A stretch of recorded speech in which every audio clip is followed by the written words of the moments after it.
Daniel Harper and Melissa Harper looked like the perfect couple, but behind the quiet walls of their Riverside Heights home, something was already unraveling.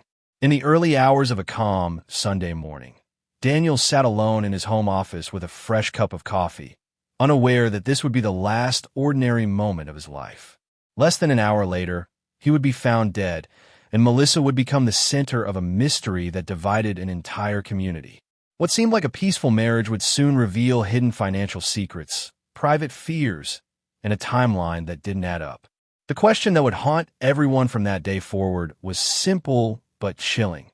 Was this a sudden tragedy, or a plan set in motion long before anyone realized? Riverside Heights was known as one of the safest neighborhoods in the city. Tree-lined streets curved around neat rows of modern houses, and neighbors often waved to each other during evening walks. Nothing dramatic ever seemed to happen there. When Daniel Harper and his wife Melissa moved into their two-story home 3 years earlier, they blended in easily. Daniel worked as a respected school counselor, known for helping students through difficult times. Melissa ran a small interior design business from home, often sharing photos of her projects online. Together, they appeared calm, successful, and deeply connected. Their weekends were predictable and peaceful. On Fridays, soft music drifted from their backyard patio while they hosted small dinners. On Saturdays, they visited local markets or drove out to nearby hiking trails. Their social media accounts showed smiling photos, anniversary captions, and thoughtful birthday messages. Friends described them as balanced and supportive of each other's careers. From the outside, nothing seemed broken, but appearances can be carefully arranged. On a quiet Sunday morning in early spring, Melissa left the house just after sunrise. The neighborhood was still, with only a few joggers passing by. When she returned less than an hour later, something inside the house felt wrong. Daniel was sitting in his home office chair, motionless, a half-finished cup of coffee resting near his hand. The room was tidy. No signs of struggle disturbed the neat desk or shelves. Emergency services arrived quickly, but it was too late. Daniel Harper was pronounced dead at the scene. At first glance, it seemed like a sudden medical emergency. He was young, healthy, and had no known serious conditions. Neighbors watched quietly from behind curtains as police cars lined the peaceful street. The perfect neighborhood had just become the center of a growing mystery. The autopsy results changed the direction of the investigation almost immediately. What first appeared to be a natural death was now something far more complicated. The medical examiner detected traces of a powerful sedative in Daniel's bloodstream, a drug not prescribed to him and not commonly found in over-the-counter medication. The amount present was significant, enough to slow breathing and heart function to dangerous levels. It was clear this substance had played a role in his death. Detectives began retracing Daniel's final hours. There were no signs of forced entry into the home. Doors and windows were locked, and the alarm system showed no unusual activity. The house itself was calm and orderly. Nothing appeared stolen or disturbed. This suggested that whoever was responsible, if anyone was, had been someone Daniel trusted. Melissa explained that she had left early for a morning yoga session and returned to find Daniel unresponsive in his office. Her timeline seemed simple and consistent. However, investigators noted that Daniel's coffee cup was still half full when he was found. Testing later confirmed the same sedative had been mixed into the drink. That discovery raised serious questions about when and how it had been added. Police then examined Daniel's recent activities. His phone records showed nothing alarming, but his laptop told a different story. In the week leading up to his death, there were online searches about life insurance policies and how certain drugs affect the human body. The searches were made late at night, when Melissa claimed she was asleep. Another detail stood out. Daniel had recently increased his life insurance coverage to nearly $2 million, naming Melissa as the sole beneficiary. The change had been finalized just weeks before he died. What once looked like a tragic accident was now beginning to resemble something planned. As investigators continued to examine Daniel and Melissa's life, the image of a stable marriage slowly began to crack. Financial records revealed that Melissa's interior design business had not been doing as well as it appeared online. Several client payments were delayed, and multiple credit cards were close to their limits. There were reminders for overdue balances and notices warning about possible penalties. While Daniel's salary covered most household expenses, the pressure had clearly been building behind the scenes. Detectives also discovered that Daniel had opened a separate savings account 6 months earlier. Small amounts of money had been transferred into it regularly.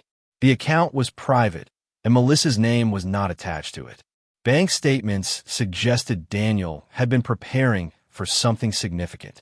Soon after, investigators confirmed he had met with a family lawyer 2 months before his death. The consultation focused on asset division and the early steps of filing for divorce. Friends and neighbors provided further insight. Several mentioned subtle tension between the couple in recent months. Invitations to gatherings became less frequent. Public displays of affection seemed forced. One neighbor recalled hearing raised voices late one night, followed by silence the next day, as if nothing had happened. Meanwhile, digital forensics uncovered deleted browsing history on Melissa's phone. Weeks before Daniel's death, searches had been made about strong sedatives, their side effects, and how long they remained detectable in toxicology reports. Though no purchase records were immediately found, the timing was troubling. The evidence was still circumstantial, but the pattern was becoming harder to ignore. Financial strain, a possible divorce, secret research about drugs, and a sudden unexplained death all pointed toward deeper trouble. Detectives began to question whether Daniel had been planning to leave, or whether someone else had decided. The investigation turned sharply once detectives analyzed the digital timeline more closely. Melissa had stated she left the house at 6:30 a.m. for her scheduled yoga class, but phone location data told a slightly different story. Her device showed movement inside the house until 7:08 a.m. It remained connected to the home Wi-Fi long after she claimed to have driven away. Traffic camera footage later captured her car passing a nearby intersection at 7:22 a.m., nearly an hour later than her original statement. That gap in time immediately raised suspicion. Investigators contacted the yoga studio and confirmed that the early morning session had been canceled the previous evening due to maintenance issues. An automated email had been sent to all participants at 9:14 p.m. Records showed Melissa had opened that email just minutes after arrived. This meant she knew the class was not taking place. If there was no yoga session, her reason for leaving the house no longer made sense. Forensic specialists then returned to the Harper home for additional testing. In the kitchen, they focused on the sink and surrounding surfaces.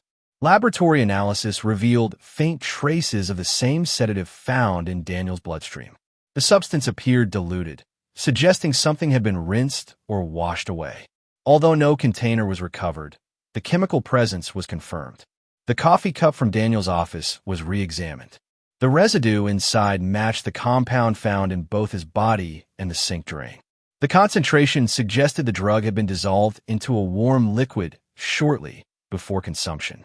The pieces were beginning to align into a disturbing picture. A canceled class, a delayed departure, chemical traces in the sink, and a poisoned cup of coffee all pointed toward preparation rather than panic. Detectives now faced a critical question. Was this a carefully timed act or part of a larger plan that had started weeks earlier? Just as investigators believed they were close to making an arrest, the case shifted again in an unexpected direction. Financial analysts reviewing Daniel's records discovered that his life insurance policy had been updated a second time only 2 days before his death. The new adjustment significantly reduced Melissa's share. Most of the money was redirected into a private trust that would later fund mental health programs in local schools. The paperwork had been completed electronically, and confirmation emails were sent directly to Daniel's personal account. This discovery complicated the suspected motive. If financial gain had been the reason for poisoning, the recent change weakened that theory. Melissa's potential benefit was now far smaller than detectives originally believed. The timing was also unusual. Changing a policy just 48 hours before a sudden death suggested urgency. At the same time, digital forensic experts uncovered new information on Daniel's devices. On the night before he died, searches were conducted from his laptop about the same sedative later found in his system. Metadata confirmed the activity occurred while Melissa's phone was inactive and placed in another room. In addition, a hidden folder on Daniel's external drive contained personal notes describing emotional strain, fear of divorce proceedings becoming public, and anxiety about financial disputes. Toxicology specialists also noted that the dosage in Daniel's bloodstream was extremely high, higher than what would typically be concealed in a single serving of coffee. This suggested the possibility of voluntary consumption rather than accidental ingestion.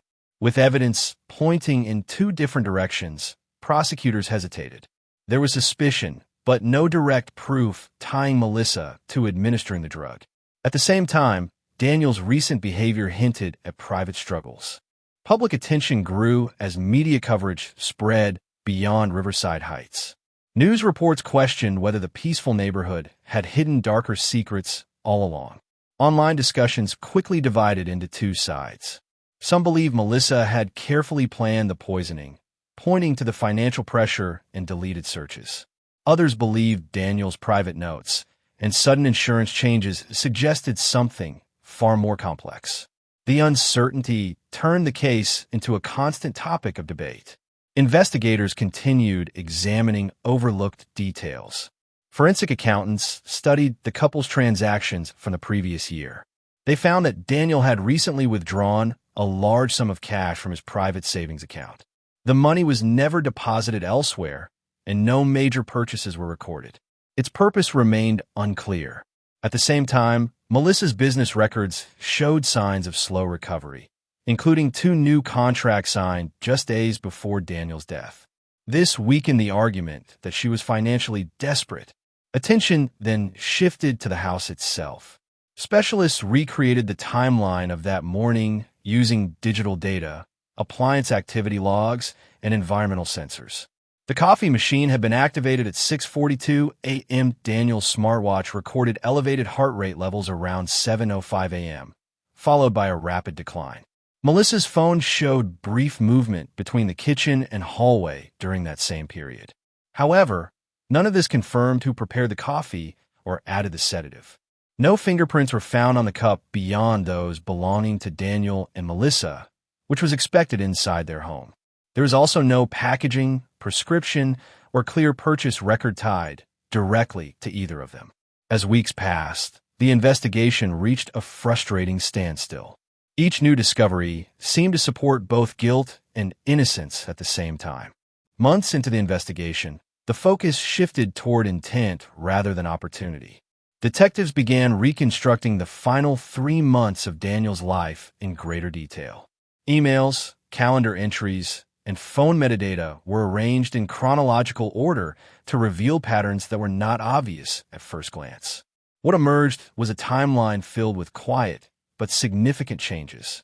Daniel had reduced his social activities and declined several invitations from close friends. He canceled a planned weekend trip only days before departure. His internet activity showed increased visits to financial planning websites and legal forums discussing asset protection during divorce. At the same time, he scheduled multiple private meetings during work hours, though none appeared connected to his counseling job. Surveillance footage from nearby offices confirmed he had visited a notary service twice in the weeks before his death. Meanwhile, Melissa's online activity showed a different pattern. After initially researching sedatives weeks earlier, there were no further related searches. Instead, her digital records showed communication with new clients and marketing efforts to grow her design business. Investigators could not find evidence that she had purchased any restricted substances through traceable platforms. A deeper forensic review uncovered one overlooked detail. Daniel had accessed Melissa's laptop late at night on 2 occasions. The timestamps showed activity in her browser profile, including searches related to drug detection windows. This blurred the earlier assumption that those searches were exclusively hers. Psychological analysts reviewing Daniel's personal notes observed signs of escalating anxiety and fear of public embarrassment. They described his writings as controlled, but increasingly desperate. The possibility that he had been orchestrating a narrative rather than reacting to one became harder to dismiss. A full year passed, and the case file grew thicker but no clearer.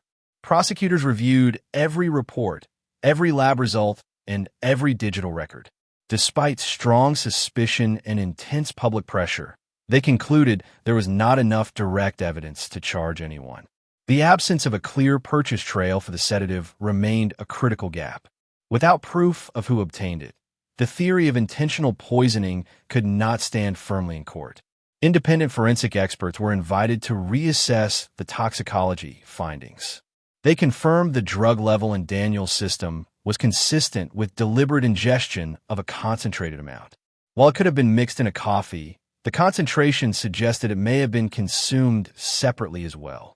This finding reopened the possibility that Daniel had taken the substance knowingly. The trust documents and updated insurance policy were also re-examined. The changes have been verified through secure authentication tied only to Daniel's credentials. There was no evidence of tampering or unauthorized access. Handwriting experts reviewed personal notes discovered on his external drive and concluded they were authentic and written over time, not drafted all at once. Melissa eventually moved away from Riverside Heights, selling the house at a loss. She avoided interviews and public appearances. Without charges, she remained legally innocent, yet the shadow of suspicion followed her. The official ruling listed the manner of death as undetermined. It acknowledged poisoning, but could not confirm whether it was homicide or self-inflicted. In the end, the most unsettling part of the case was not what investigators discovered, but what they could not prove. Whether it was a carefully planned murder or a final act designed to shift blame forever remains unanswered.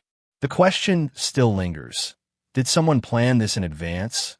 Or was the plan itself the final mystery?